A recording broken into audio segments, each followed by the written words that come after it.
Welcome back to normal vacation time, everyone. Hope you're all having a very good and normal vacation. And if you're not, why not? If you're not, get a mind girlfriend. Exactly. A mind friend. After filling our stomachs in the port, we rented ourselves a car. During our test ride along the seashore, we spotted a flock of seagulls flying above the sea.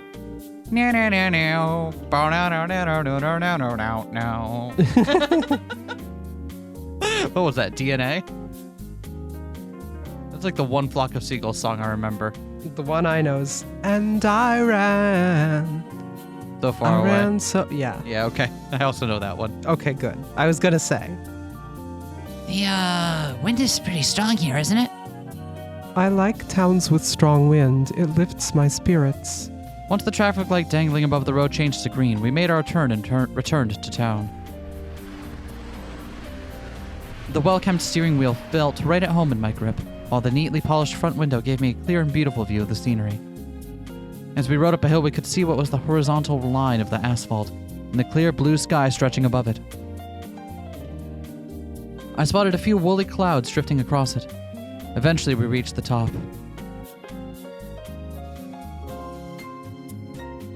Our red rental car returned to a horizontal position, but it lasted only a few moments, and we were soon on our way downhill. This time I could see the Azure Sea and a port in the distance, surrounded by colorful houses and some woodlands. Wow! The uneven terrain made the city even more scenic, letting you observe it from a variety of angles. As I looked down at the slope, I spotted some pink and white flowers growing by its side. The stone-paved road extending before our car cut through what seemed like a garden of sorts. So we're back in San Fran. Mm-hmm. Okay. The thick greenery higher up prevented me from seeing the end of the road. Okay. Releasing the brakes and promptly shifting to acceleration, I began to make my way down. Through the window on the passenger side, Sachiko gazed out at the colorful flowers as they danced, her own hair wildly fluttering in the wind. It was a huge and gorgeous Art Deco-style bridge connecting the port and the neighboring town further down the road. The two towers supporting the bridge were so huge it felt almost like they were touching the sky. I leaned forward to have a better look, but the rearview mirror sparkled in the sun, momentarily blinding me in one eye. The setting sun painted the western sky orange, while making the ocean waves appear like brilliant, sparkling gold. The waves reached all the way to the bridge, lending a golden hue to its lower part as well. The towers appeared to be almost melting in the sky as that golden glow embraced their edges, and the sun began sinking deeper below the horizon, painting the entire scenery orange. I'm very glad it didn't rain today. Yeah. Our drive across the suspension bridge started with observing how under the matter, red structure was slowly taking on darker hues. Nah, whatever. Never gonna do. I began singing a song, humming the parts where I'd forgotten the words. It made Sachiko smile and comment on how old it was. Spinning wheel, got to go round. Up to the riverside.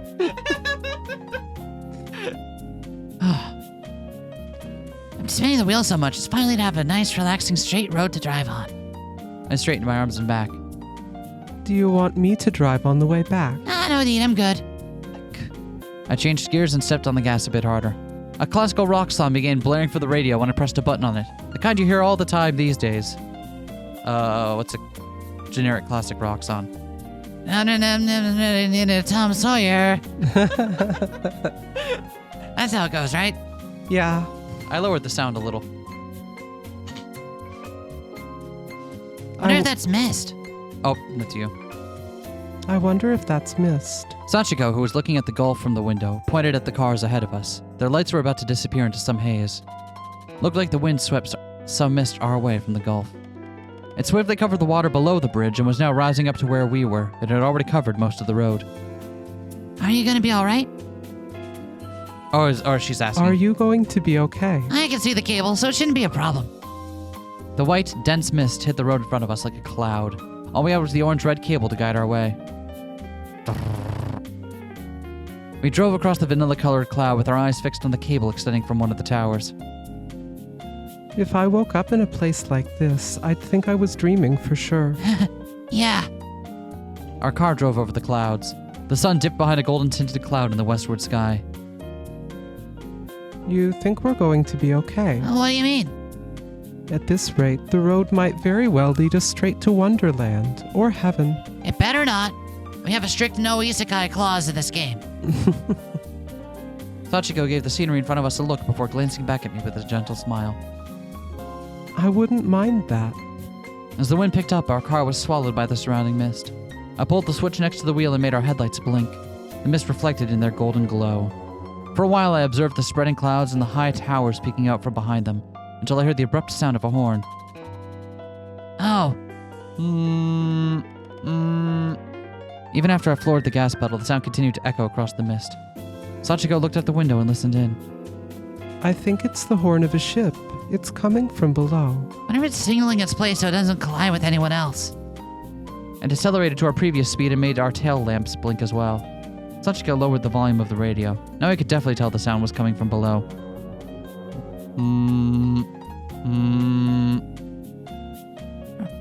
There are all sorts of sounds in the world, huh? I turned my gaze to the towers peeking out from behind the veil of mist. After a few more honks, the mist cleared up and we continued onwards. I could see the same blue sedan in front of us. Before we realized it, the sun had already set.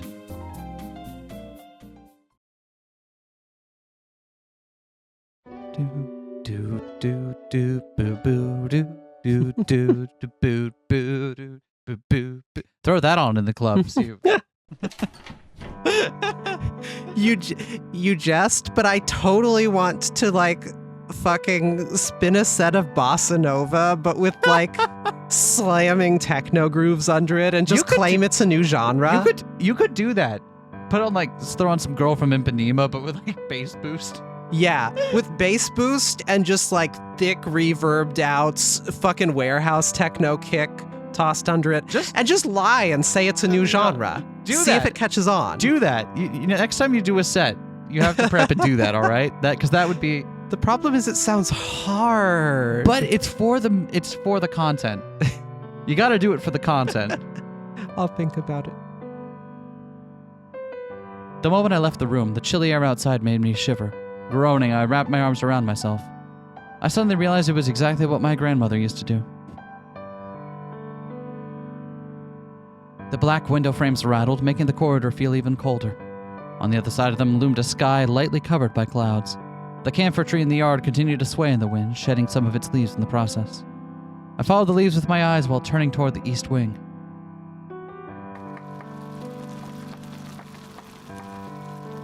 I could hear the sound of a knife hitting a chopping board. Mayuko was busy preparing lunch behind my back. Not minding her, I kept my eyes on the small pot in front of me. Chopped vegetables and rice were being steamed together. The shredded radish and carrots, the sliced shiitake mushrooms, the chopped onions, and the rice gruel were all gently wobbling in there. I think it's starting to boil over again. It should be about done by now. I scooped up a small portion and put it in my mouth. Oh, it's hot though, but it's good. Can I have a taste too? I think the taste is a bit strong though. Mayuko came over and opened the lid, her expression instantly clouding over. Did you put curry in this? Just a little. The taste is too strong, Said Mayuko after putting some of it in her mouth. Oh, you think so? It's not good for someone who just got over a fever. Yeah, cabin fever. No? Alright. Huh. I feel like if I had just got over a fever, I would want to fucking demolish a plate of curry. Right? Because curry is tasty, filling, and like really warming. And if I could like finally eat after not having eaten from a long time because I was feeling feverish and shitty, I'd want something I could just have a ton of. And like curry is great for that. Oh, yeah. The room we were using for the cafeteria had a long blackwood table with several chairs around it. How they managed to bring that table into the room was a mystery to me, though. Sitting in one of the chairs was a certain someone with fluffy hair. Circled around the table, set down my tray, and sat in front of her. Hey there, long time no see. How you doing? That's a dumb question. We're not gonna... Alright, hi Kozue. Hope you're having a good one. Oh, why? I'm here because I'm not doing well. Well, I guess it's true in most cases, but like, there gotta be exceptions to everything, right? Kozue furrowed her brows as I removed the lid from the pot. Wanna have a taste? I asked, but Kozue shook her head.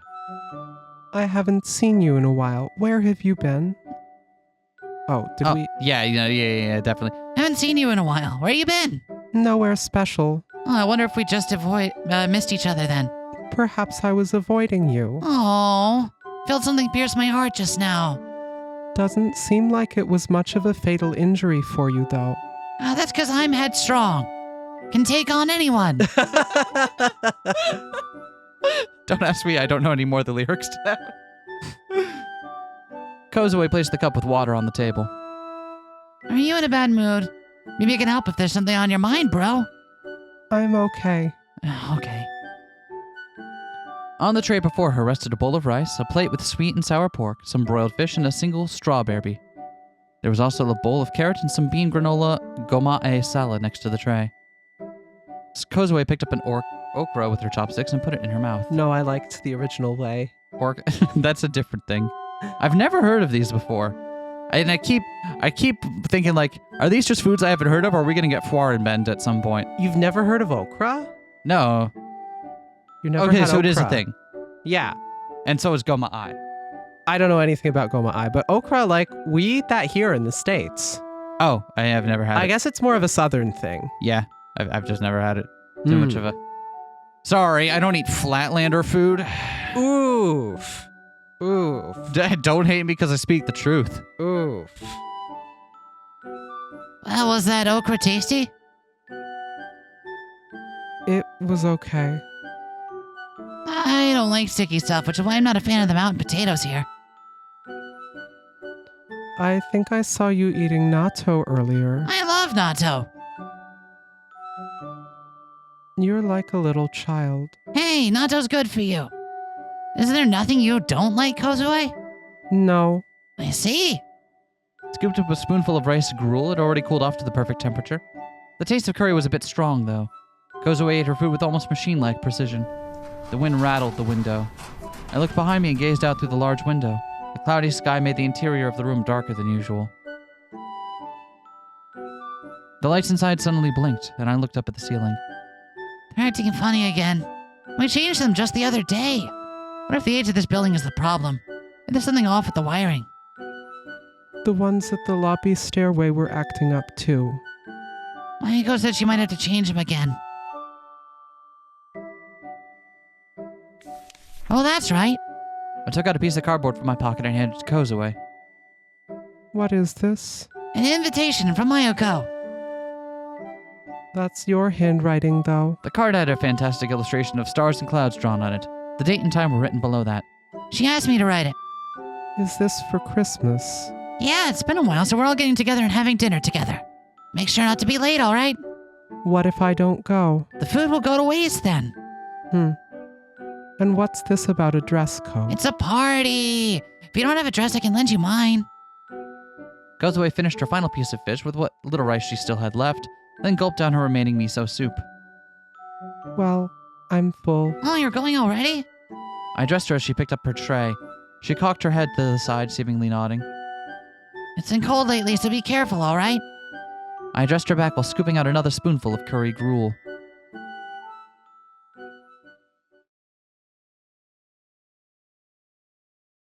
Hey, Kozue, why are you the only non-purple-eyed here? I could hear a faint sound coming from Sanai's room. Listening to a set of familiar words, I opened her door. Sanai was lying on her bed, holding a book. Her face was turned toward the window. The window was slightly open, its curtains languidly fluttering in the faint wind. The music of my childhood reverberated across the walls. Sanai didn't react to my entry. As I drew closer, I realized her eyes were closed and her breathing was even. I closed the window, careful not to make a sound.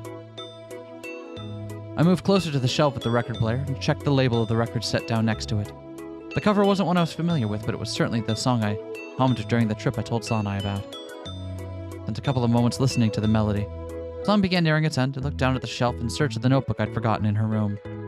Sanai's shelves seemed to have changed slightly from the last time I saw them. Must have returned a lot of her books to the library, as most of the available space was now taken up by the records, with only a few lonely books left at the edges of the shelf. The leftover books seemed ancient. Their covers were pretty much falling apart. Must have been her old favorites or something. Some were meticulously patched up with tape and adhesive. Most of them seemed to be related to illnesses, including The Ugly Duckling, a book most hospitals had on their shelves. Spotted a few thinner volumes, some newer novels, as I inspected one book after another. And when I'd forgotten what I was looking for, I suddenly found my notebook. I gave it a thorough look. It had the familiar brown leather cover. Upon closer examination, I realized the cover was no cheap knockoff one could see on most notebooks. This was likely the real deal. Sat down in the cane chair and opened up the notebook. I already discussed it with Mayuko. She said it was addressed directly to me, so I was free to do whatever I wanted with it. Upon flipping to the first page, I saw some handwritten letters. That said they were neat and easy to read, in no way inferior to print. As I examined the date, I realized the pages between the first and the cover were torn out. They were removed with such precision I didn't even notice it at first. Fucking called it. The notebook with pages torn out. Mm-hmm. Ah! So this is the back end of it, though. First, that a few pages between the first and the cover. That's confusing. Quickly flipped to the end of the notebook to check if there are no other pages missing. Found only myself intrigued by the missing contents, but the entries were all dated, so I figured I could just start from reading whatever I wanted.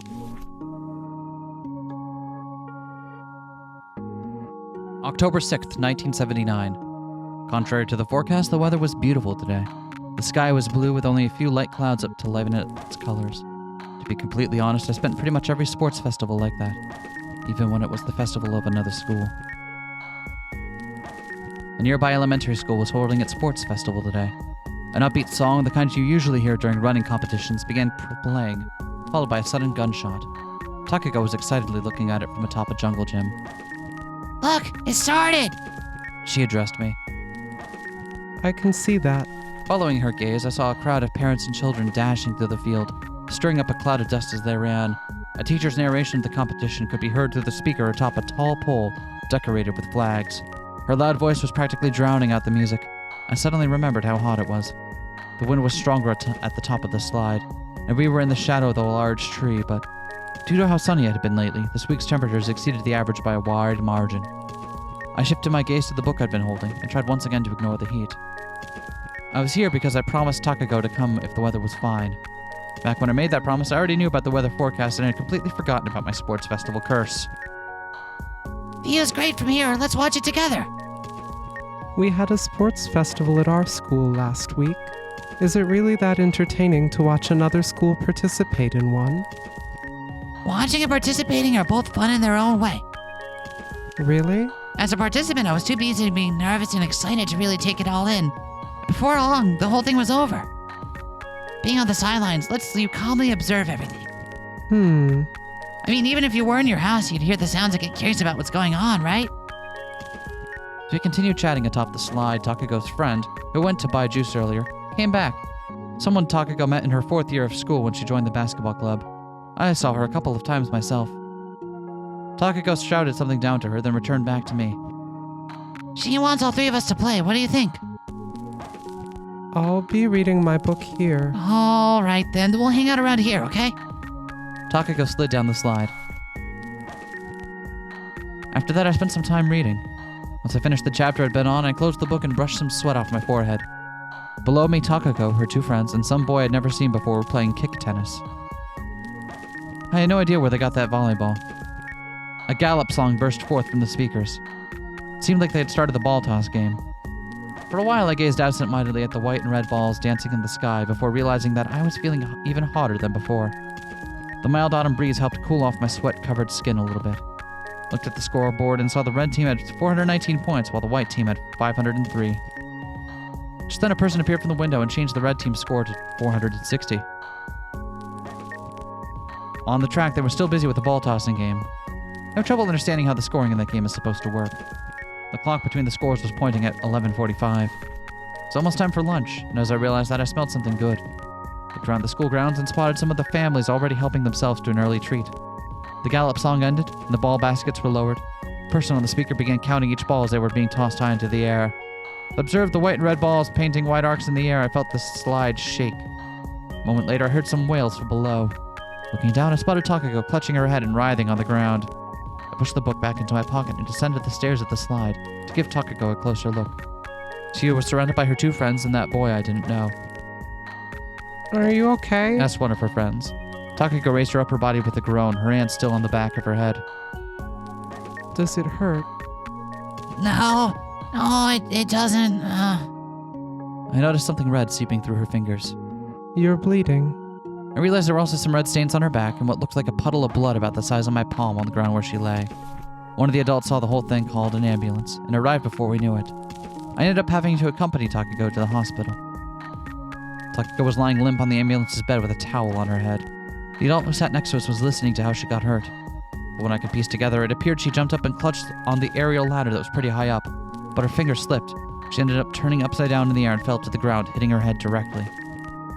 Your stupidity knows no bounds. I'm bleeding all over. That's because you cut your head. I'm starting to feel the pain. Takako told the adult her home's phone number. She then proceeded to look at the ceiling of the ambulance car. She couldn't move her head, so only her eyes darted anxiously from one spot to another. I might die. Relax. Worst case scenario, you'll get a few stitches. Her eyes stopped darting around and focused on me. Will you visit my grave if I die? I suppose I'd have to. I'm gonna be lonely, so come visit me every day, alright? No way. That sounds like a pain. Oh, then at least drop by once in a while. I suppose that could work. After we reached the hospital, the doctors brought Takako to her room on a stretcher. I spent a few moments staring at the closed doors in the empty hallway, then sat down on the bench in the front of the room. By the time I heard a shop wail and protest about needles or whatnot. Oh, wait. I'm not ready yet. After a few moments, I heard some irritated adult voices saying that she wasn't the only patient here. Yet even after that, the sounds of struggle wouldn't cease. I strained my ears and listened in. Judging from the voices and sounds, I guess that she fought back against the nurses and doctors as they tried to hold her down. But as she was finally subdued and the needle came closer, she gave it up and stopped struggling. The anesthetic must have worked as I couldn't hear anything anymore. Takako's mother came to the hospital a few minutes later. She must have come directly from work as she was still in her suit. After I explained to her everything that had happened, she looked around and entered Takako's room. I looked over her shoulder. She began speaking to the doctor to see Takako lying on the bed with her back to me in the center of the room. The doctor leaned over her and sewed her wound with something that looked like a nipper before I even had the time to react. The silver tray that Takako was leaning her head on was filled with crimson blood. You can stand up now. As the doctor said that, Takako began to slowly rise to her feet. The nurse wiped the blood off Takako's face while the latter kept staring into space with an empty expression. The doctor told Takako's mother not to scratch or wash the wound until it completely closes up. He then turned to Takako and repeated the same thing. After Takako's mother thanked the doctor, I helped Takako climb into her mother's car while she stayed behind for a bit more. Likely due to the anesthetic, Takako leaned against the rear seat's door and stopped moving altogether, almost like a squashed cockroach. Your head looks weird. I told her. The gauze bandages covering her wound were supported by a white net-looking thing that coiled around her entire head. It opened up at the top, making her hair stick out like a flower bulb. Takako simply let out a heavy sigh in response. Are you nervous? I gave her a hard look. After a few moments of silence, she opened her mouth. Everyone's gonna make fun of me in school tomorrow. I think the fact that an ambulance showed up at a sports festival is a much bigger event as far as everyone is concerned. Takako came to school the next day with that net still on her head, and everyone started calling her the flower bulb. However, when she could finally take it off the next week, she began bragging and showing her stitches to everyone as though it was some honorable wound. I felt my head ache as I finished reading the entry. The pain itself was hardly anything noteworthy, but the way it prickled behind my eyes was annoying. It reminded me of having a fishbone stuck in your throat. I began massaging my eyes with my fingers when I suddenly realized Sanae was up and looking at me. Do we think that head injury has anything to do with...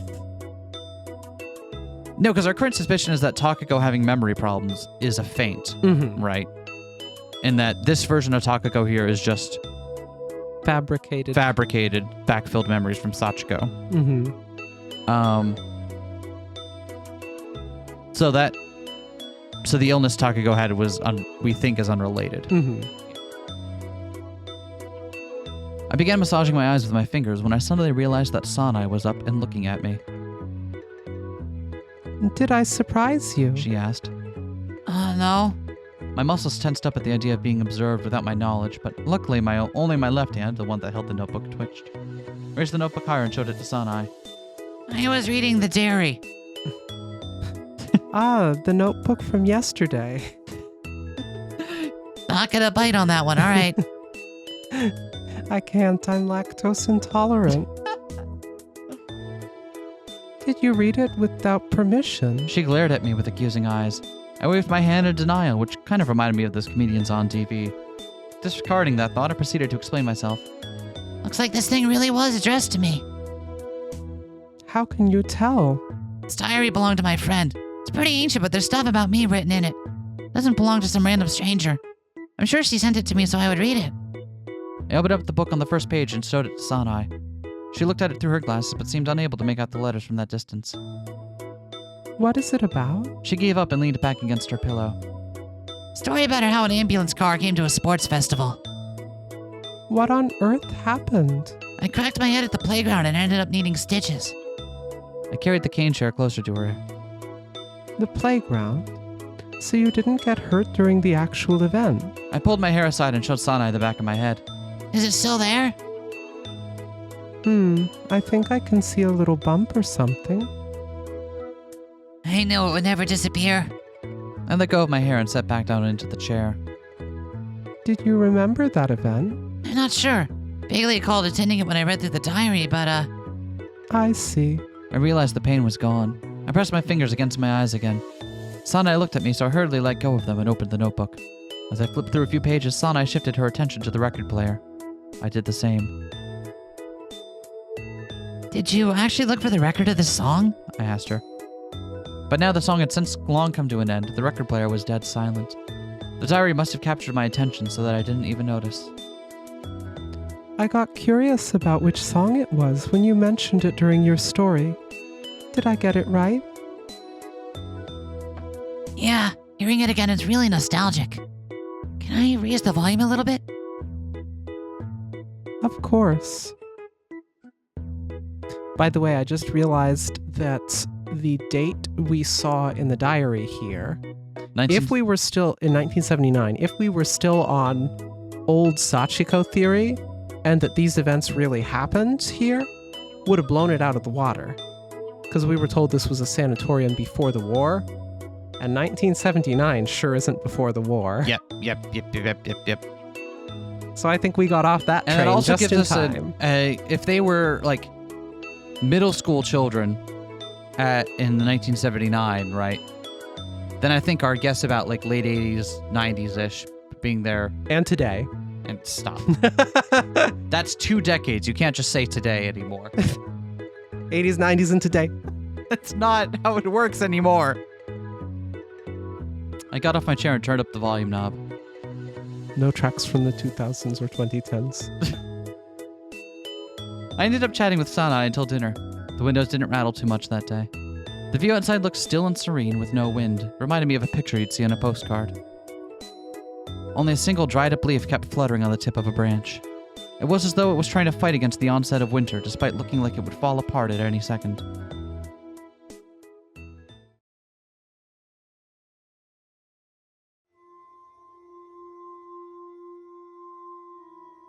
After finishing the conversation, I left Sanai's room with a notebook in hand.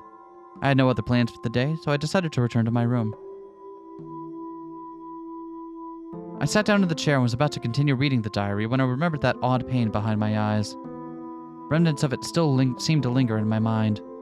Rushing things would have been pointless, so I chose to close the notebook for now. I shut my eyes and leaned against the chair with all my weight. The pain vanished. It happened either when I closed my eyes, or shortly afterwards. Now that the pain was gone, I felt cold. An unpleasant chill ran down my spine. I opened my eyes to check if the window was closed. I couldn't see it from my current position, so I stood up and walked closer. After pulling on it a few times, I fastened the latch.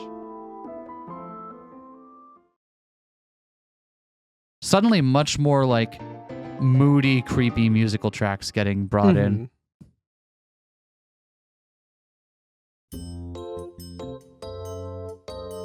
As I reclined in my seat, I saw the window of my second-floor room through the front glass. To the right of my room was Sanai's, but her window was located on the other wall, so I couldn't see it from here. I sat up and opened the glove compartment. Inside, I found a pair of sunglasses, some pocket tissues, and a softcover book. I had nothing else to do, so I took out the sunglasses and tried putting them on. They had thick black frames. I turned the rearview mirror toward myself. A small bag dangling from it touched my hand. I looked at it. Made of some kind of thin material like Japanese paper. There seemed to be something inside. As I placed it on my palm and held it up to the light, I saw something purple. It must have been the origin of the lavender smell in the car. Upon drawing it closer to my nose, I realized I was right. What are you doing? The door on the side of the driver's seat suddenly opened, startling me. Mayuko climbed into the car.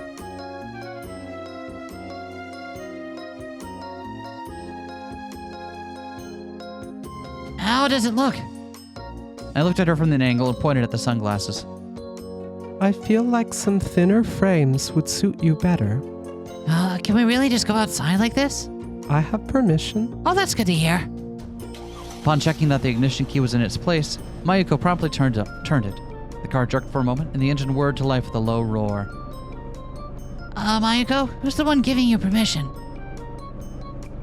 The head doctor of the sanatorium. And when they're not present, the responsibility falls on the head nurse. Isn't that you? I gave her a suspicious look. That's right. I'll be in a whole heap of trouble if you disappear on me, so be sure to stick close. You don't need to tell me that. Even if you find something interesting, don't wander off without first telling me. I'll accompany you if need be. Oh, come on, Mayuko. I'm not a tree. Oh my god, a tree! I haven't seen one of those in 5 minutes. Yeah. Wow, I didn't know they had trees out here. There's so many of them. How old do you think I am? Mayuko extended an arm to fix the position of the rearview mirror. In it, I saw the reflection of a woman with twin tails and sunglasses. Looking good. I'm really worried. Aw. Mayuko fastened her seatbelt. I returned the sunglasses to the glove compartment and fastened my seatbelt too. Did you fasten your seatbelt? Yes. We're off then. Oh, hey, it's Sanai. Probably drawn by the sound of the engine, Sana was looking at us through the corridor's window. She returned my wave with one of her own. Mayuko changed gears and began going in reverse. She then switched gears again and turned the steering wheel to the right, toward the gate. Meanwhile, I could hear the sharp screeching of the tires. Soon enough, I lost sight of Sanai. You think Sanai will be fine on her own? Yes. What happens if she gets hungry? I prepared a meal for her. Besides, there are all sorts of things left in the fridge. Oh, what if she gets lonely, though? I didn't know she could cook. You're going to cook for us tomorrow, right? I guess I better do my best not to disappoint everyone. Please do. Okay. I call it Takako's mess. It's made of Takako and mess. The general store had a narrow parking area for about 4 cars, but it was already taken by a white truck bearing the store's name, a light green 2-door Datsun that looked more like a toy than a real car, and an elaborately decorated Toyota Crown. Town's not big enough for a general store, only has a lieutenant store. Stop this. After changing gears multiple times, Mayuko finally managed to fit our car into the last open space left. This is a different place than usual. The white concrete walls of the store loomed above the rest of the buildings. A series of large orange letters at the front spelled out its name. Most of the other buildings in the area were built in a traditional Japanese style, but this one looked more like the kind of highway motel you'd see in the U.S. Mayuko closed the door and stretched her shoulders. We'll buy the seasonings here and go to the shopping district for the rest. I got out of the car and stretched my limbs. Looking behind me, I saw the 3 cars in Mayuko's red minivan lined up next to each other like this was some used car exhibit. A clerk sweeping the road in front of the entrance greeted us. I responded with a nod, but Mayuko didn't notice. Pushing open the glass door with the red faded handles, she hurried into the store. I pushed my shopping cart forward while listening to the folk rock music playing inside. Funny folk rock reference. I have no idea. Pentangle. That's about all I got. I don't listen to folk rock mostly. Not really my cup of tea.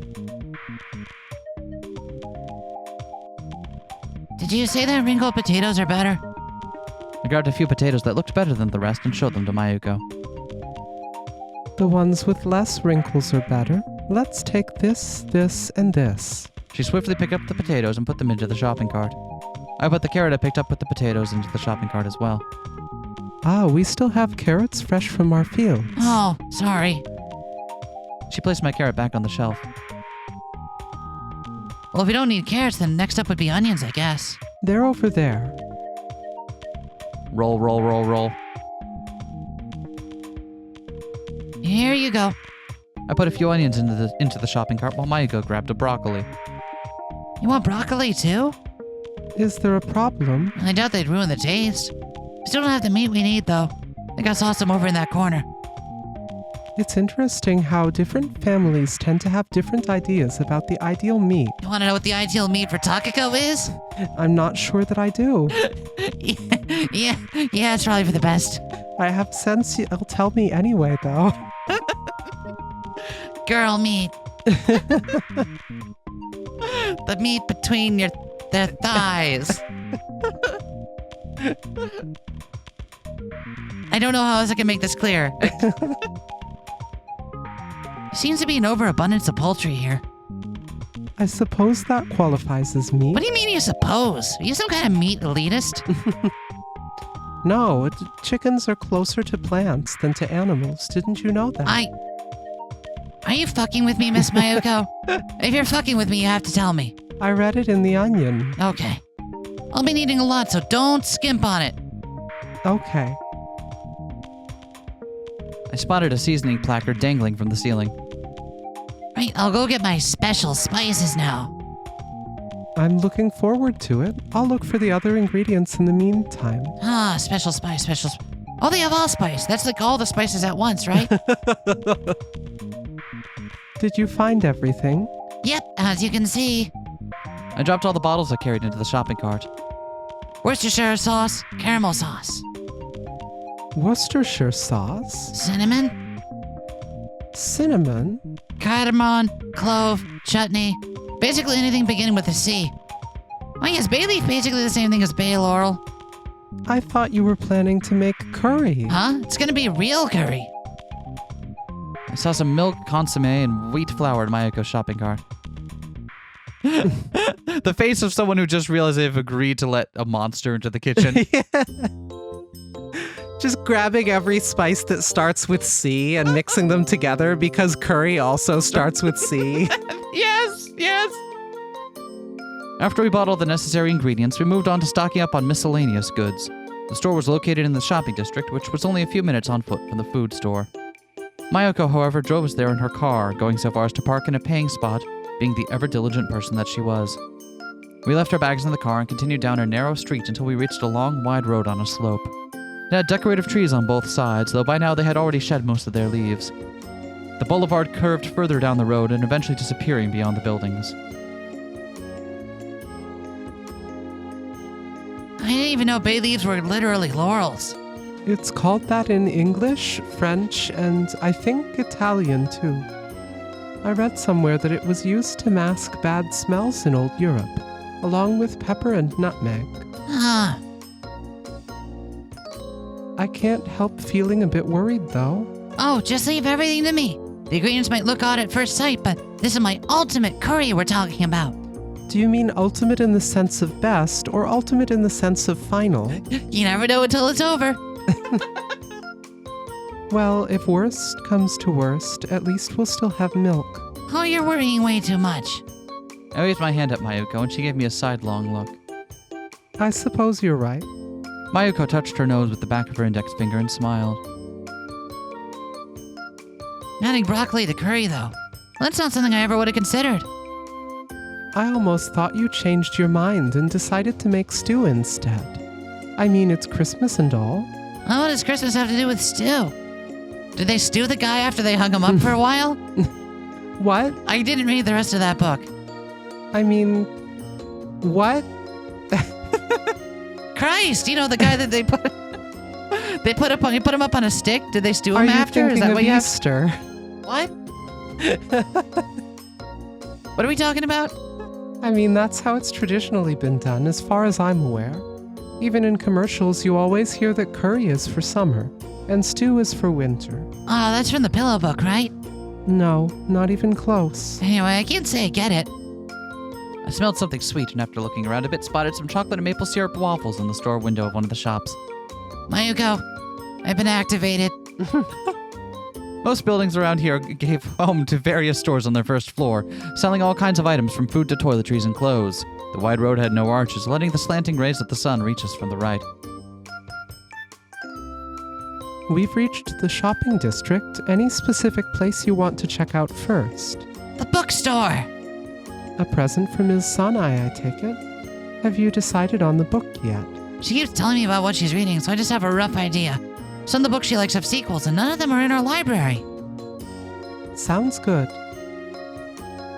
If we're looking for older books, then... Mayako took a few steps ahead of me. An advertisement sign with a female model in a black suit. Souvenir stores with all sorts of trinkets lined up. A cosmetics store under a brown roof. A clothing store with mannequins wearing both child and adult-sized clothes.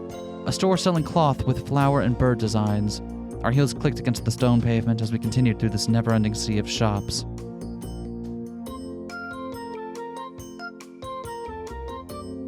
Yuko.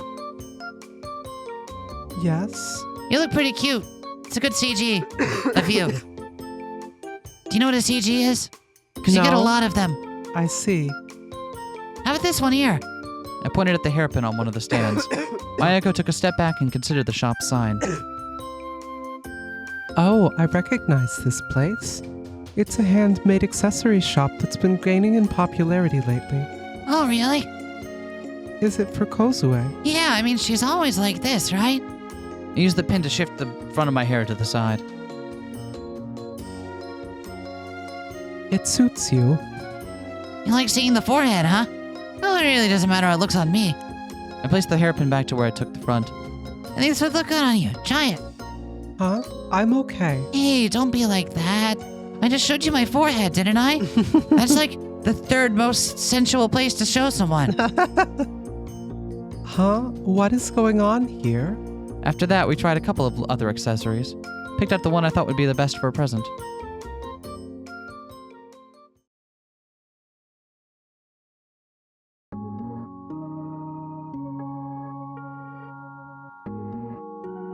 Is something the matter?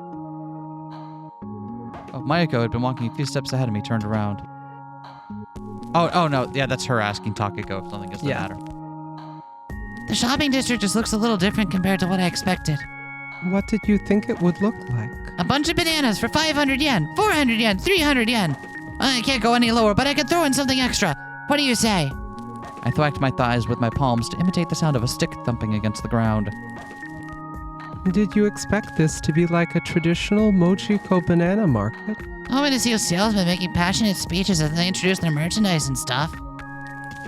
What age are you from? These days, you only see stuff like that as a part of special shows given at tourist locations. Oh, well, nuts.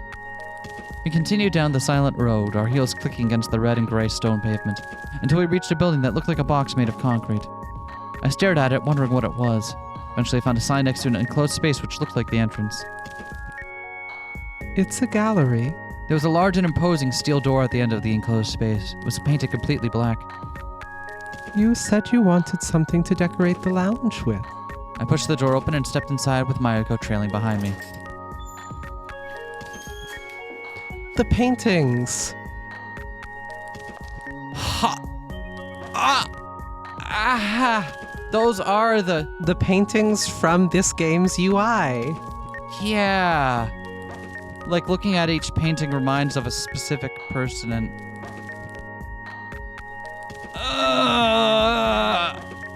Oh, how does that tie... Is it just being cute, or how does that tie in? Ah!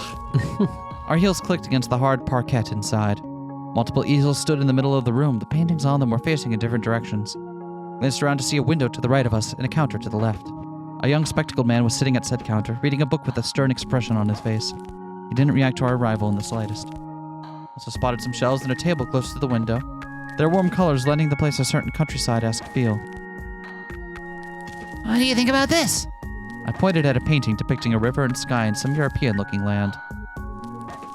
The color of the sky is certainly peculiar in this one. Yeah, it looks like the color of television.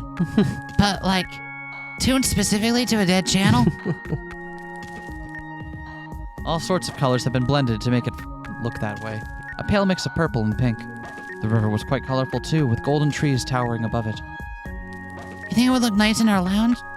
I'd say it's perfect for our building. Yeah. We ascended the artistically distorted stairs, reminding me of a wisp of smoke, and reached a narrow corridor on the second floor. This is such a weird corridor. Why is it so narrow and just ends? The stairs leading to the third floor had a keep out sign in front of them. A row of small, palm-sized windows lined the wall on our right, their light illuminating the pictures on the left wall. I wonder if this light gets misaligned when the sun I moves. was gonna say, this seems very specific and purpose-built. Mayuko took a few steps toward the row of windows. They're probably using mirrors or something. I inspected the paintings. Their frames were a lot simpler design compared to what we'd seen below. Most of them were similar to our candidate for the lounge, boasting a wide palette of unusual colors. The last one was a painting of a clover. Of course it was. Of course it was. Its 4 leaves all had different colors. We heard of someone who was good at art and used a palette of extremely unusual colors for it. Yeah, but I can't remember who it was. Probably wasn't important. They look like normal windows to me. Maybe a little on the thick side, but still. There are probably mirrors inside, but I can't see them. Mayuko returned. That's a beautiful one. I realized I had been staring at the oddly familiar thing. Looks a lot like a painting I drew in the past. Well, not like using a clover as a motive was a particularly original idea. I'd already seen plenty of pictures like this. I tried searching my memories to figure out which picture this one resembled, but that abrupt feeling I had when I first saw it was already gone. Nonetheless, I felt certain I must have been something akin to nostalgia and loneliness. Don't you paint anymore? Well, maybe it's a hobby I should pick back up. Then how about we hang your picture in the lounge instead? After a few moments of admiring the clover painting, I answered her question with a curt, Alright. and then moved away from the picture. Realizing that Mayuko wasn't following me, I glanced over my shoulder and saw her staring at the clover. Maybe I should paint you. Sounds like a good idea. Mayuko turned around and smiled at me. Are you really okay with that? I saw her smile. The feeling that I couldn't remember earlier passed through the back of my mind again.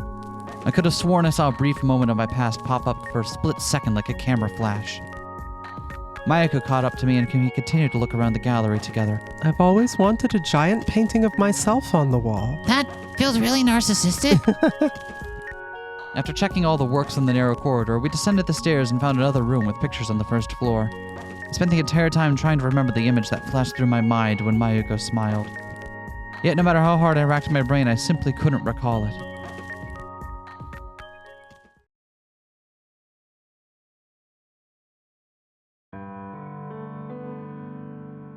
The sudden change in temperature as I stepped outside sent a shiver down my back. Oh, it is cold out here. Are you okay, Mayuko? I think I can still handle it, but we should probably start thinking about heading back. Mayuko pointed at the mountain our sanatorium was on. Yeah. So we made our way back on a road that had grown ever more deserted after dark. I smelled some food somewhere in the vicinity. About time for late-night restaurants to open. Can we go there for a bit? Are you okay with a simple family restaurant? I already spent lots of money today. I suppose you're right. I spread out the menu on the table so Mayuko could see it as well. Isn't it like a standard meal? Oh, they have tempura chicken. That's a little unusual for a family restaurant. Wasn't that rare where I came from? But I never ate it much when I was little. Why? I liked deep fried chicken more than tempura because it had a stronger taste. But as I grew up, I started to appreciate the more mature taste of soy sauce that comes with tempura chicken. This is what happens when you become an adult. Your tongue is still that of a child if you can't eat green peppers, eggplant, and other vinegared dishes, though. Hey, I don't mind stuffed pepper. My body can't take vinegar, though. Is that so? Well, did you decide on what you want? Yes. Pardon me, we'd like to order. Takako, there's a bell right there on the table. Oh, I was being courteous by not, because you don't want, just think about it. Do you really want to hand me a bell? Mayuko reached out toward it. My way is faster. A waitress carrying water to another table spotted us. See? What will you be ordering? Standard meal, chicken tempura, please. What about you, Mayuko? Seafood pasta, please. Standard meal, chicken tempura, and seafood pasta. Drink? 2 cups of hot coffee. You're fine with that, right? Yes. Understood. The waitress jotted down her orders on her memo, then stuffed it behind the strap on her apron as she continued to the counter. And checked the picture of seafood pasta they had in the menu. It came with manila clams, shrimps, and all sorts of other marine critters. I guess swapping meals is not something adults do, is it? I wouldn't mind a chicken tempura either. Been a while since I've had any. Oh, so you had it back in your hometown. Familiar with yasayuma? It's a sweet made from dango, isn't it? With soy flour topping and all that. Yeah, haven't had that in ages. Didn't you get those a lot as snacks back in the kindergarten? Yeah, I remember this one time. In such a hurry, I ended up inhaling the flour. I almost choked. Would you like me to make them sometime? That'd be great. By the way, what are you doing there? Mayuko asked as I was peeking down into my paper bag. Just making sure we haven't forgotten anything. So, have we? I went through the contents of the bag. No, I don't think so. I looked up at the nearby window, seeing the interior of the restaurant reflected in its glass. An old folk rock song, the same one I heard at the store earlier today, began playing on the radio. I'm hungry. Wonder how much longer it'll take. It's going to be here in a moment. Don't worry. I know, but I'm hungry. I'm hungry now, Mayuko. I assume my childishness is more endearing than annoying. Thank you very much. Oh, that was great. I pushed open the family restaurant's door. Chicken tempura was pretty good after all. Yeah. Oh. Yeah, the sauce in that seafood thing wasn't as strong as I expected, so I ended up eating the whole thing like a delicious soup. Leaving the foyer of the restaurant, we stepped out into the streets. Oh, it's gotten even colder. Are you okay, Mayuko? I suppose I'm a bit cold, too. Let's just hurry home. Yeah. I shoved my right hand into my pocket. Want to stick your hands in here, too? Nah? Nah? They pointed it at it with my left. That's a pretty embarrassing position. She made a troubled smile. All that means is that we gotta hurry. We continued down the road, our heels clicking against the stone pavement. A light suddenly lit up further into the shopping district, then began to spread toward us like a wave, lighting up the whole area and making me almost believe it was the middle of the day.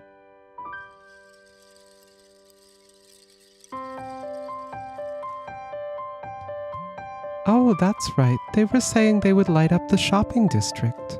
Oh, wow. Electronic lights were attached between the two opposing trees of the boulevard, resembling a golden roof above us. It's pretty. It certainly is. It even look more amazing from above. I think you should be able to see them from the sanatorium. Really? You think so? Think Sana and Kozue saw it? I'm sure they were watching. They'll be surprised to learn we were there. Yeah. It had grown quite warm inside the car as it steadily ascended the hill. I heard a voice and slowly opened my eyes. Are you listening? Yeah, just resting my eyes is all. I hope she likes the present. Yeah, me too. I imagine you'll be quite busy tomorrow. I'll let you know once you can use the kitchen. Yeah, thank you. Are you listening? Yeah, I'll take the seaweed rice ball. Excuse me? Why is it wrapped in seaweed? You're sleeping, aren't you? Yeah.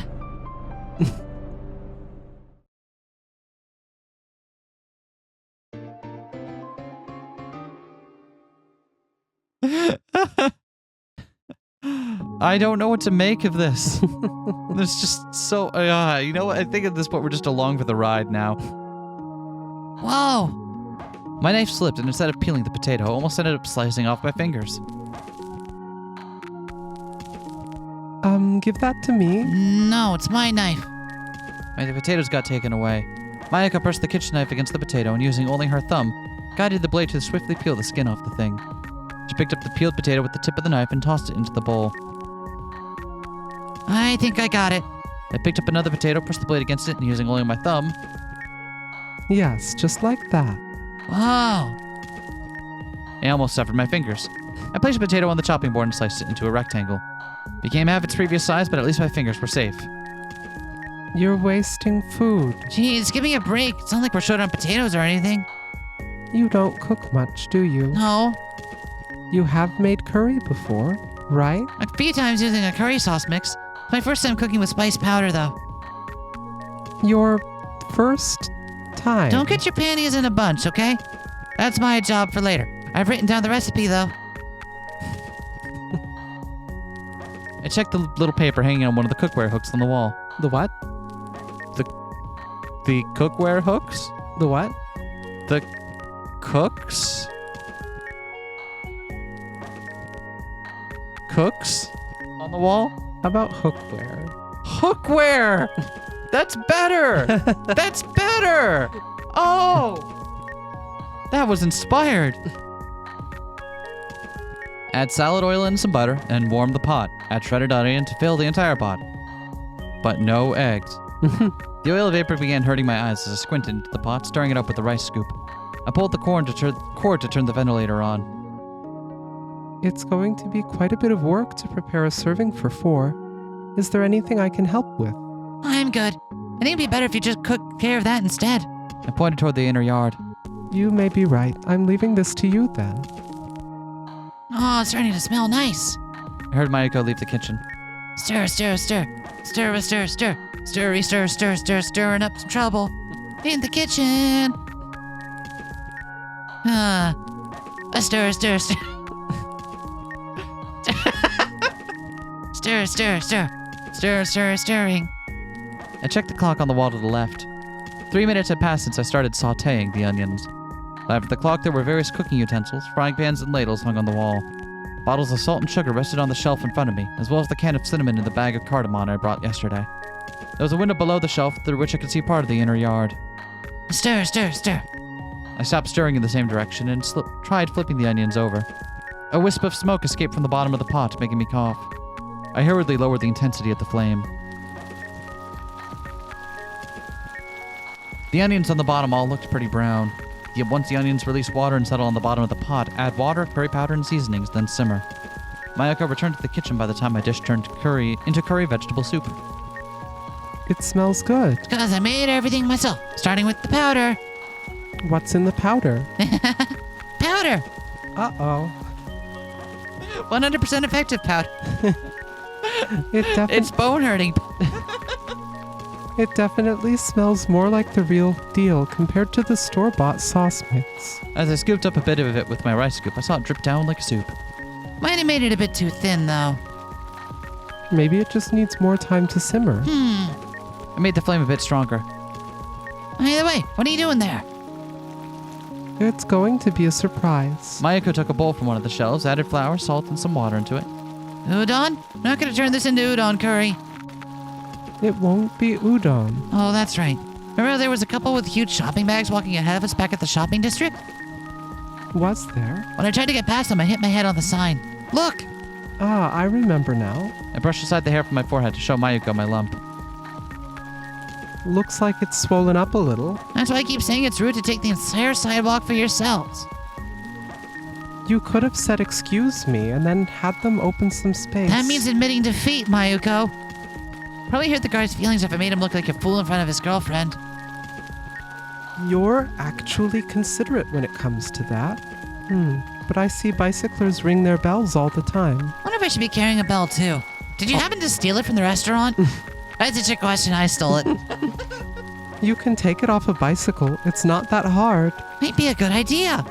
You're encouraging me to get a bell for me to ring at all times? Thank you so much, Mayuko. You're gonna regret this.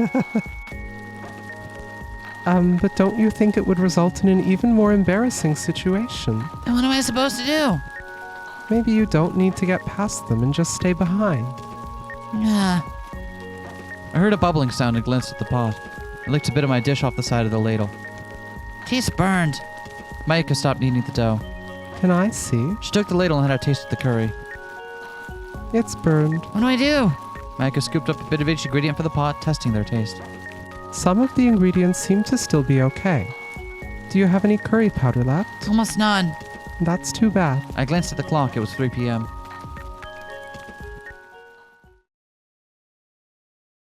But I failed in a really normal way, right? Like, it was way more competent than you expected, right? How is it that they found 4 different chairs? Yeah.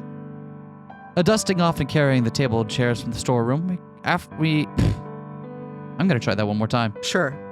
One more time. Yep. After dusting off and carrying the table and chairs from the storeroom, we covered the table with 2 tablecloths. One was gray and had an intricate design at its edges, while the other was of a reddish color and sported a flower pattern. I was changing the lights when I heard Mayuko walking down the corridor. It looks better than I thought. And what about the food?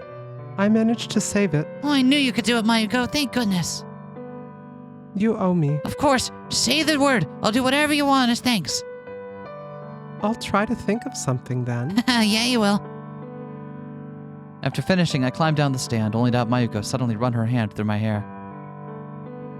You're all covered in dust. Are you planning to participate in the party looking like this? I'll go take a bath once I'm done with this, all right? I showed her the garland made of colored paper. It certainly has a Christmassy feel. When did you have time to make it? Yesterday. When Mayuko took out one of its ends in her hands, her face clouded over. It's because you stay up late making things like this that... Oh, please don't pour salt on my fresh wound. I could see a violet tinted sky and some tree branches through the large bathroom window. I didn't turn on the lights, but it wasn't too much darker in the room than outside. I spotted Kozue washing her small body in front of one of the mirrors. Pretty extravagant, taking evening baths to your age. What does that have to do with extravagance? Talking about taking your time to soak in the bath on the weekend, then cooling yourself off with a can of chilled beer before dinner. For the average person, that's the pinnacle of extravagance right there. You're not... Takako's kind of right. Yeah. Being at a place in life where you could just afford to soak in the tub for as long as you want, sip a beer, I think that's a good way of describing a very banal form of extravagance, I feel. You sound like an old man. Oh, at least let me be a woman. Whatever. I mean, I don't know. I mean, I'm too mean to talk about gender, okay? Kozue pushed another bowl of water on herself and moved toward the tub.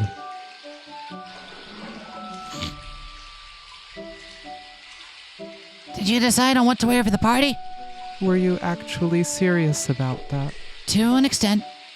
I doubt the others will care too much about the dress code. Nah, well, it's not like I mind. Then don't ask for nonsense like that to begin with. Why are you like this? You don't get out much around here, so I thought it'd be cool to dress up with everyone at least once a year. I see. I didn't expect for you to actually have a reason. Oh, you think I'm just messing around all the time, don't you? Not really. I glanced at the purple sky one more time and stood up. The water was splashing all around me. I'll get out first. Kozue made a brief nod. But here, Kozue is someone who stays here. I hurried through the chilly corridor. The mansion had warmed up a little during noon, but the warmth escaped as soon as the sun went down, leaving only this chill. Through the window, I spotted the full moon shining faintly in the sky. I closed the door as soon as I entered the room. Huh, it's so nice and warm in here. Welcome back. Mayuko turned to me. I almost froze to death out there in the corridor. The kerosene stove's flame gently flickered under the kettle placed on it. I see you've already changed. Does it look good on me? You look pretty handsome. It would look better if your collar wasn't crooked, though. Oh, whoops. Mayuko pointed at her own neck. I fixed my collar right away. The tea is almost done. Too bad we don't get a CG of me in whatever outfit this is. Oh, that's cool. I'll have some tea. I'll bring your dinner while you drink. Said Mayuko as she left the room. I was left alone in the room with only a table, 4 chairs, each with a different design likely stemming from different periods, and a bunch of garlands around me. The first chair was a deep wine-red color with a red cushion and a high backrest. The second was embroidered with green velvet and looked almost like it came straight from England. The third one was a country-style chair made of oak. Finally, the last one looked like it was from the Victorian era with cat-like legs and a delicately embroidered flower pattern on its fabric. I sat down in the country-style chair, the one I found the blandest. Mayuko returned to the room. On the tray she placed in front of me rested a saucer and a cup of black tea. Don't spill it. I'll do my best.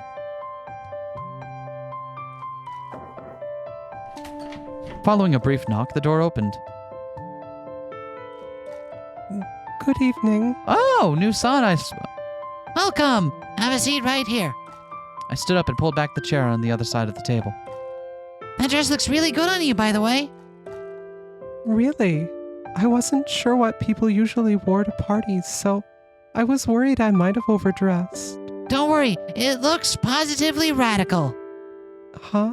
Where did you even learn that word? Sane was wearing a long purple skirt and a pink blouse with open sleeves that highlighted the curves of her body quite nicely. The pink scarf and ribbons also added to the overall allure of the design. I just thought chic clothes would look good on you, but a dress like this is even better. Thank you. Sanai sat down in her chair, visibly conscious of her open sleeves. Do you want a shawl? Sanai shook her head and held up a couple of the records she brought with her. This is what you asked for. I gave their labels a quick glance. Most of them were classical music. This is what you had in mind. This is what I wanted. Something calm and soothing. Something calm and soothing would be good right now. I spotted the folk song I'd heard in town yesterday. You even had this. Thank you. I took one of the records out of the case, placed it on the record player that used to be in Sanai's room, and let it down the needle.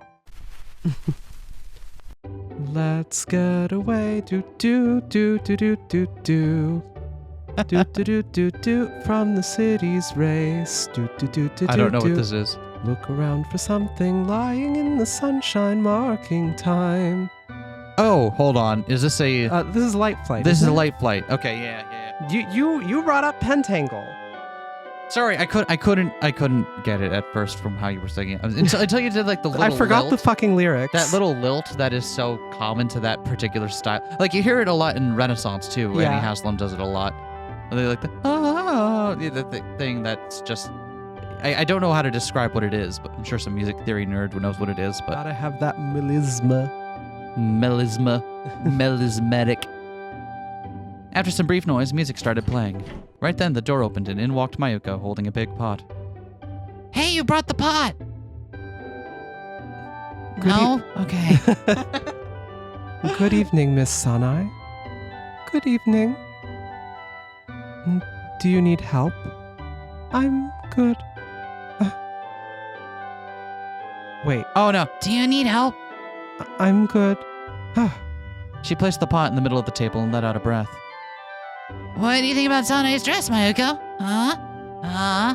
Mayuko looked Sanai over from head to toe. Didn't know you had such a good figure, Sanai. See? Told you it looks good. Thank you. Now that I see them next to each other, they are slightly different shades of purple, aren't they? Yeah, Mayuko's more of like a reddish purple. yeah. I do find it funny that their hair is color-coded with the outfits they have on right now. It's very adorable. And, More but people also the tops that they have are the same color, kinda. Yep. More people should coordinate their outfits with their hair like a video game character. You look different with your hair down, more mature. Really? Sanai looked away as her cheeks flushed, then ran her hand through her hair. Mayuko regarded her with a gentle smile. Hey, look at me for a bit. Hey. Oh, sorry. Hey, look at me for a bit. Sanai turned toward me. Relax, I'm just gonna take your glasses off. I took her glasses off. Oh, Can I have a look too? not so sure about that. I'm the one who discovered this rare treasure, so maybe I had to charge a fee.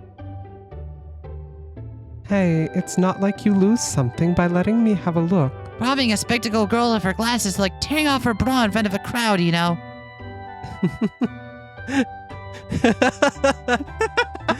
The really unhappy look on Sanai. Yeah. Really? Sanai quickly put her glasses back on. I've never heard that before. I think I read it in some book. Did you now? Anyway, I still have to bring in another pot. Should I help? No, it's just the one pot, so you two have fun while I'm gone. Mayuko left the room. Sanai inspected the room's decorations. God, when was the last time I've been to something like this? You didn't celebrate much before? I don't know. I don't even remember the last time we celebrated anything. Did you make those paper decorations, Takako? It adds to the mood, don't you think? They look childish. Sanai snickered to herself. This chair is from the library, isn't it? Yeah. You're used to sitting in it, aren't you? It's a Christmas party, so I thought it should have a Western feel about it. I got this chair from the lobby, and that other one was in a room that looked like a study. Well, I think it was particularly hard to find Western furniture in a Western-style mansion, am I right? What about the table? Mayuko and I carried it here from the storeroom. My shoulder still hurts a little bit. The table in the dining room would have been closer. It's easier to speak when the table is round, though, isn't it? A wise person once said, the better the organization, the less obvious are the individual achievements of its members. I see. I don't know why that's relevant. A pot was steaming on this table that we were discussing right now. Sanai stared at it. This is curry, right? I heard footsteps outside, and soon enough the door opened.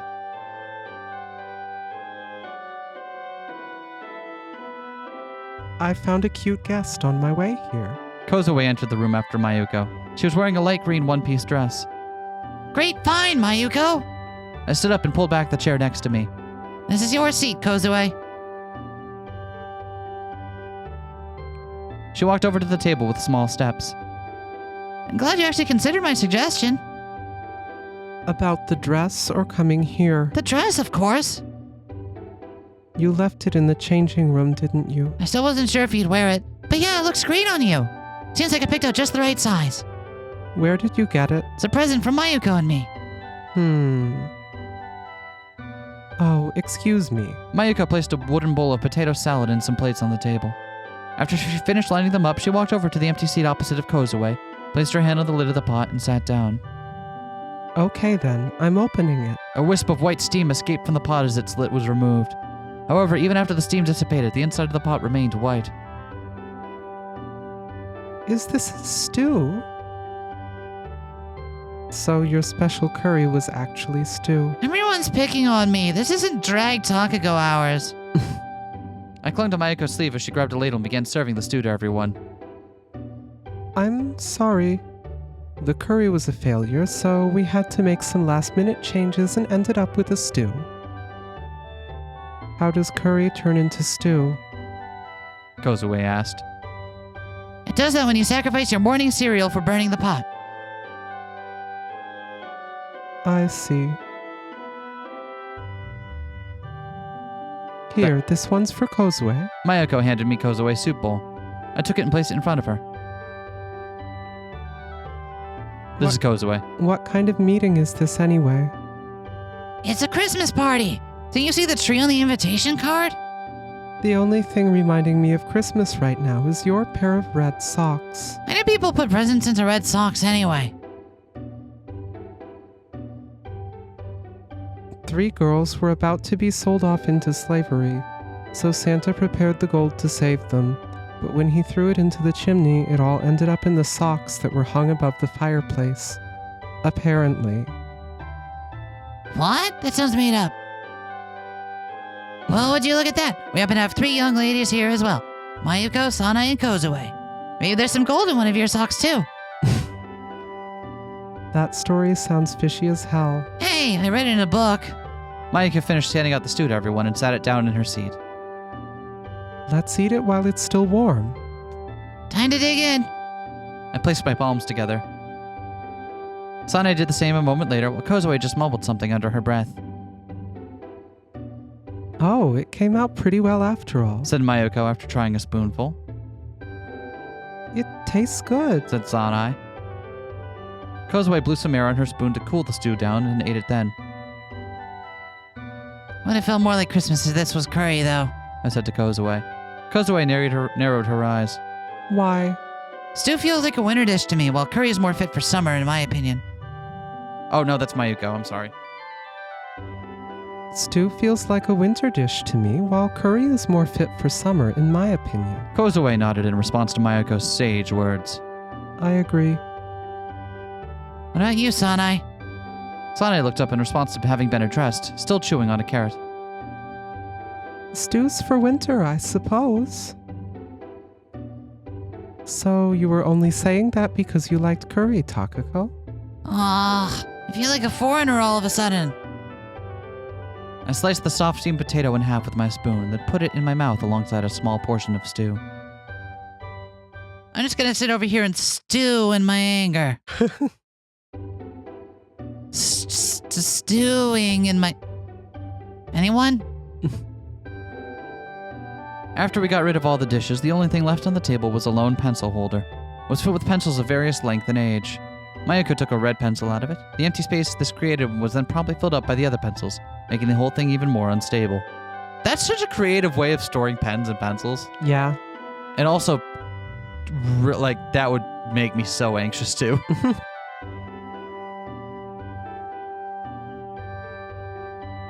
The purple one's next, Takako. Not sure it's even possible at this point. I grabbed the purple pencil and swiftly pulled it out.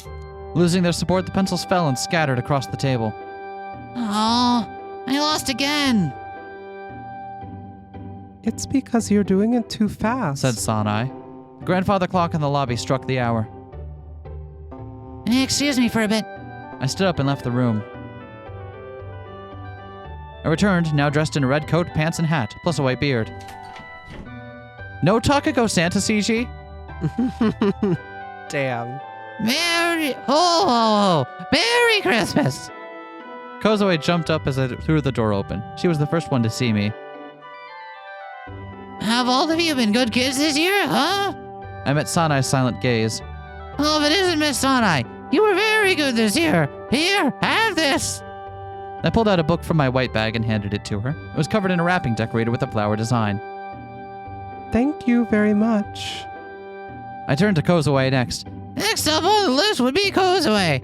You were a little naughty this year, especially considering your treatment of Miss Takako. Yeah, whatever. Just get it over with already. I handed her a red bag with a big ribbon. Be a nice girl to Takako next year, okay? Thanks. Takako's nice and you should be nicer to her.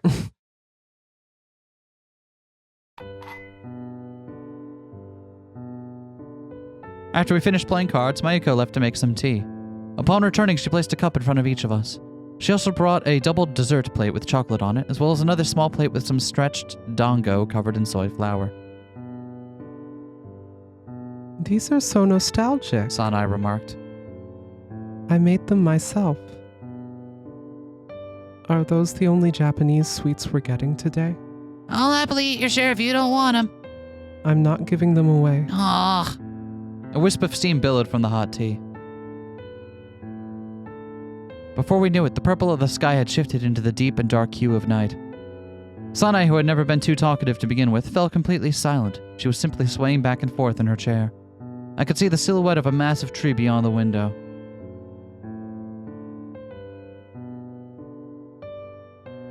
I think it's about time I turned them on. Yes, please. Sanai's gaze followed Mayuko's back as she left the room. Sanai, look outside. Kozue, are you still awake? I'm not sleeping. Okay. I switched off the lights. Darkness enveloped the room. The faint glow of the stars lit its only source of light. We do get Santa Takako! Yes! Oh, blessed Santa Takako CG! I narrowed my eyes, trying to get used to the dark. Yet before I had the time to do that, a warm light reached me from outside. Countless orbs of light drifted into the air. Kozue approached the window and looked outside. Is that a Christmas tree? Sanai asked. The camphor tree has lights on it. I heard the door open behind us and Mayuko entered the room. How does it look? It's beautiful, though. Maybe we should have brought more lights. That looks plenty to me. The blinking lights of the camphor tree illuminated all of us. Kozue by the window, Sanai in her chair, as well as Mayuko and myself chatting by the door.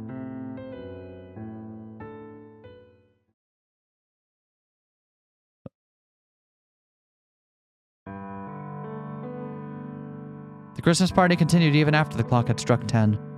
After admiring the bright lights of the tree, we returned to our seats and spent the rest of the time talking over cups of tea. As the clock struck the hour again, Mayuko suggested calling it a night and sent Sanai back to her room. Sanai wanted to stay and help with the cleaning, but Mayuko wouldn't hear it. Meanwhile, Kozue had fallen completely silent by 9:30. Her eyes looked even more drowsy than usual.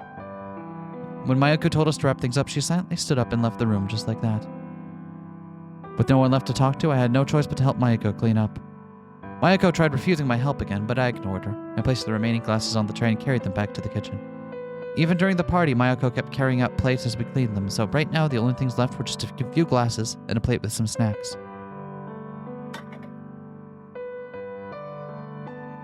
Is that all? I asked Mayuko as I placed the glasses into the sink.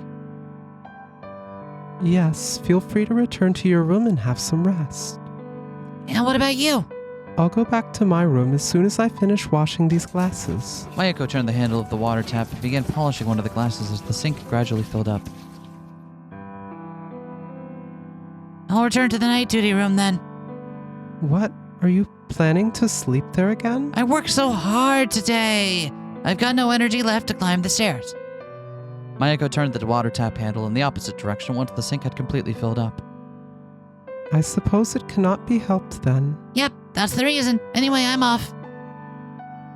See you. After getting permission to sleep in the night duty room, I left the kitchen. I doubt I'll be late, but feel free to go to sleep before me, Said Mayuko as I left. I gave her my reply and continued outside. Upon entering the dark night duty room, I flipped the light switch. I unfolded the foldable table by the wall and placed it in the center of the room. As I sat down in my usual spot, I noticed 2 folded up futons in the corner. I stood up, picked them up, and placed them somewhat closer to the table. After that, I sat down in front of the table and rested my head in my arms. I let all the energy leave my body like air escaping an inflatable boat. I must have been even more tired than I thought. I closed my eyes. Remained still for a while, my mind empty of thoughts. Soon enough, I realized I'd lost track of time. My body felt heavy as lead. Nonetheless, I mustered all the strength I could and slowly pushed myself away from the table. I rose to my feet and staggered awkwardly toward the cupboard like some robot from an old movie, opened its glass door and took out my notebook. Finally, I sat back down on the futon. The only thing on the notebook's leather cover was the name of its manufacturer. Mayuko said it was sent to me in an anonymous letter. However, that still meant someone had sent it. I opened it and took out my bookmark. I read it little by little whenever I had time, and by now the stack of pages on the right had grown thicker than the pages on the left. What I read so far was basically a diary about childhood.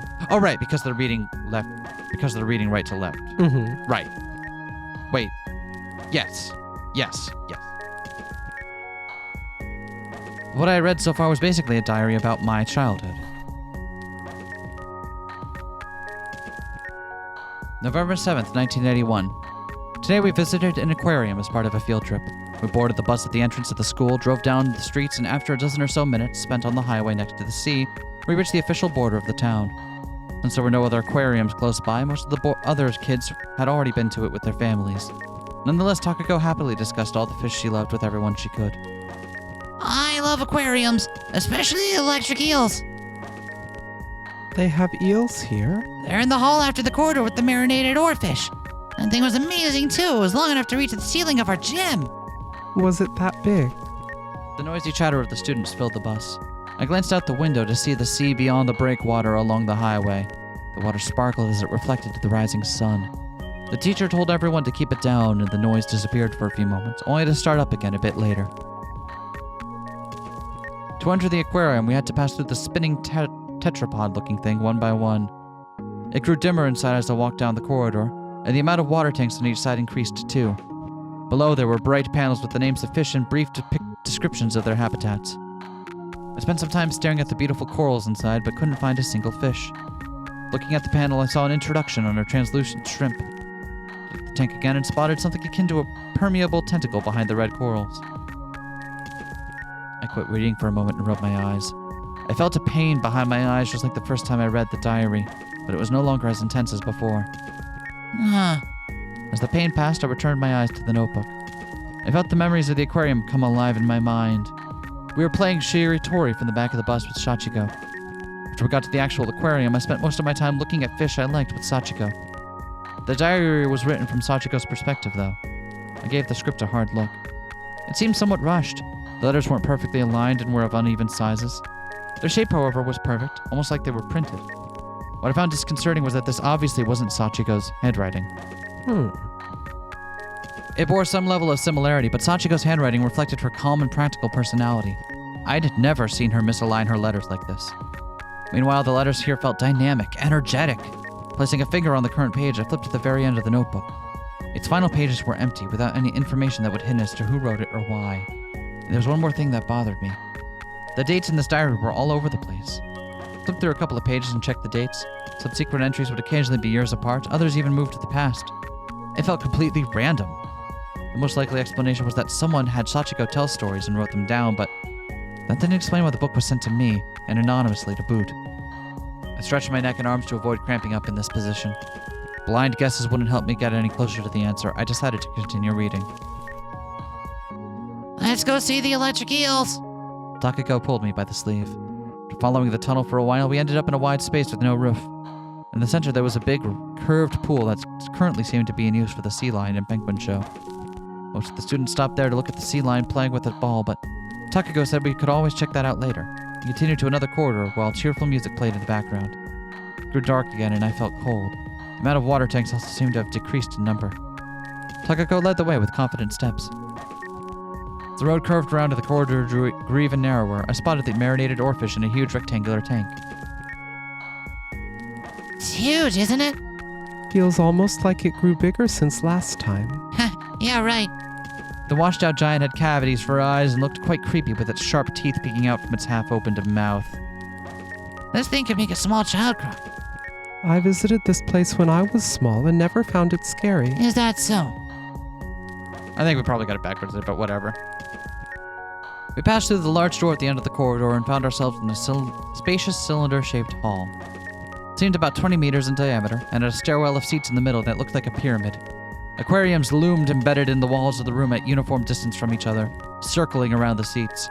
Animals inside looked down on the audience with indifferent eyes. The walls themselves were covered in black paint, making them almost impossible to make out in the dim lighting. Only the insides of the aquariums glowed, illuminated by faint light. Takako, mumbling something about the usual place, headed straight ahead and took a seat at the center of the pyramid. The electrical eel tank stood right in front of us. Boop.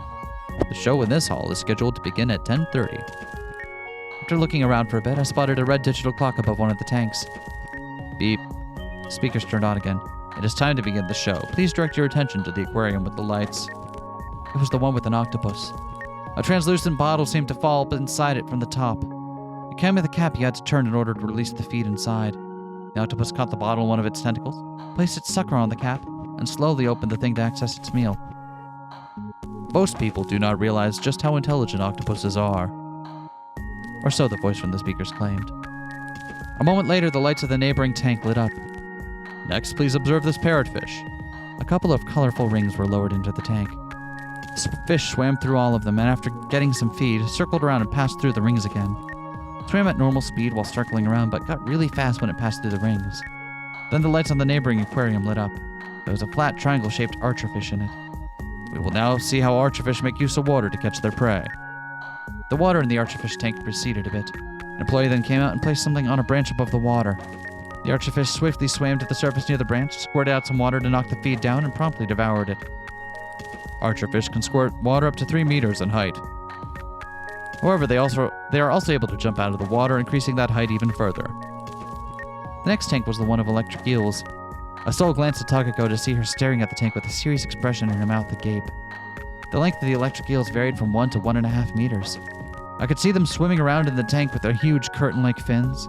When another little fish was put inside the tank, a volley of zapping sounds burst forth from the speakers. The sound you are currently hearing is an auditory representation of the voltage in the tank. There was a screen above the tank that represented the current voltage inside its cage. The little fish swam around quite energetically, but following another zapping noise, it suddenly stopped moving altogether, and then ended up swallowed by the electric eel. As our train departed, Takako gazed at the receding aquarium through the window with wistful eyes. Oh, the electric eels were so cool! We ended up missing the dolphin show, though. Electric eels, sea otters, and a sholo's are the best thing that aquarium has anyway. Wait, would Kid Takako know how to pronounce a sholote? Yeah. Yeah, okay, you know what, she absolutely would. But mispronounce a bunch of, like, completely obvious normal fishes? Sea otters. Sea otters. Takako displayed a particular interest in Asholotes, so we had to go to the exit where its cage was located a bit early. Spent the rest of our time observing the barely motile pink amphibian. I wonder why they aren't selling Asholote plushies. Takako remarked as she gazed at the picture of the Asholote she brought as part of the set in the souvenir store. God damn, I'm glad I Coming at the people who don't know how to pronounce words today, huh? They had otter plushies. There was a plushie of a mother otter with its cubs attached to its feet, as if it was embracing them. Could also detach the little ones and play with them separately. I already have that one, though. Oh, Is it really okay not to buy any souvenirs? Takako looked at me. yes. Takako took out the Asholote picture from the batch and held up the rest in front of me. You can have one if you want. I don't. Look, there's even one of the oarfish, though. I saw an unnaturally long fish resembling a cutlass fish. Unlike a cutlass fish, though, this one had big red fins. It was the exact same oarfish we saw marinating in the formaldehyde tank earlier. Actually, the same picture was attached to the tank next to the description. If I remember correctly, the description claimed the oarfish was caught 8 years ago in the net of a local fisherman. Sent to the aquarium right away and remained alive for a little while before ultimately passing away. In the picture, it was swimming in the tank. Had no eyes when I saw it earlier today, but in the picture it was looking at some weird direction. Felt like it was looking at me. I didn't understand why a deep sea fish would swim close enough to the surface to get caught in a net, though. Wondered what thoughts circled through its mind while being locked up in that tank. Did it regret coming to the surface? I wonder why a deep sea fish like this was swimming so close to the surface. Maybe it got bored of the darkness and came to see the corals. But the corridor it ended up... Oh. But the corridor it ended up in was pretty dark, too. Takako added. If only the door had been open, it could have watched the electric eel show. Then it would never have been bored. Takako said with a smile.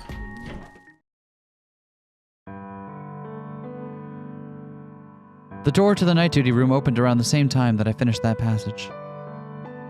And I turned around to see Mayuko taking off her slippers by the door. I'm home. Welcome back. Mayuko passed by me, glancing at the notebook in my hand, but it didn't seem like she was particularly concerned about it. She grabbed a cup from the small cupboard in the kitchen and filled it up with water. Oh, I'd like some water, too. I said as I placed the notebook back on the shelf. Mayuko washed the cup she had just drunk from, filled it with water again, and handed it to me, and I took it. Maybe the temperature outside was to blame, but the water felt so cold I could have sworn I just swallowed a chunk of pure ice. Mayuko sat down in front of me and let out a laugh. Do you like aquariums, Mayuko? I used to visit them a lot when I was little. Why? Same here. Kind of remembered my trip to one just earlier. Do you have any other fish you're especially fond of? I like clownfish. I'd say I'm pretty fond of colorful southern fish. And the corals in their aquariums always look so pretty. What kind of fish is a clownfish? Mayuko made a fish shape out of her hands as she described it. It's orange and has a frame shaped like this. It also has 3 white vertical lines going through its body. Oh, and it tends to hide among anemone. It's especially cute to see it carefully peek its face out from them, and it tells the best jokes. Oh, that sounds like an anemone fish. Anemone fish? I don't know that one. I'm pretty sure the sign said clownfish, though. It sounded kind of cute, so I remember it pretty well.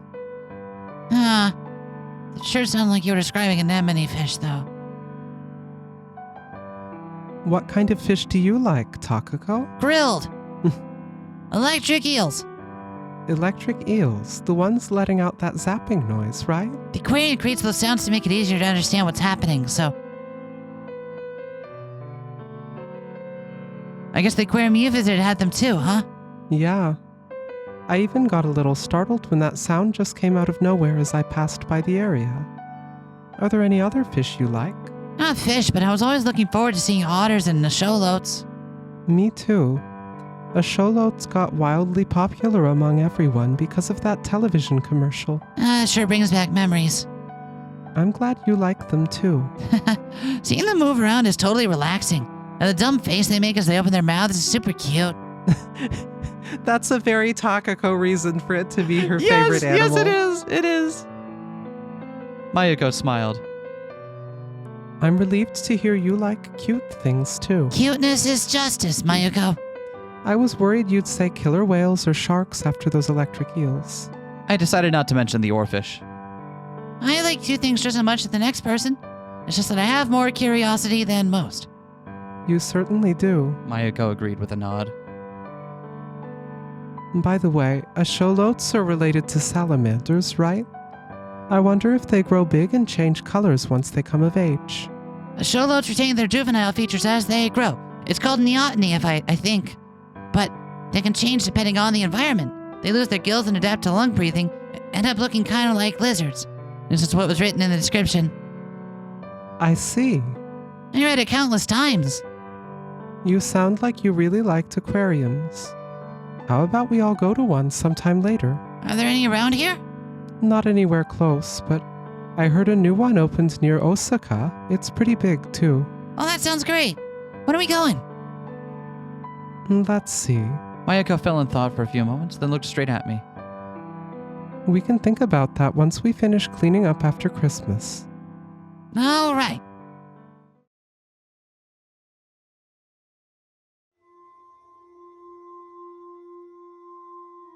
And thank you for joining us today on this episode of More Questions Than Answers. Also, the music got really moody again. I didn't mean to cut it off as soon as the music got really moody and interesting. But Yeah. you'll have to wait to see what it is next time. Next time. This game is... I've got so many feelings about this. But, ow. Ow, why'd you have to hit me? I didn't try to. Ow, this is... You can't assault me in the middle of a recording I didn't session. do that. We'll see you all next time. Bye. Peace.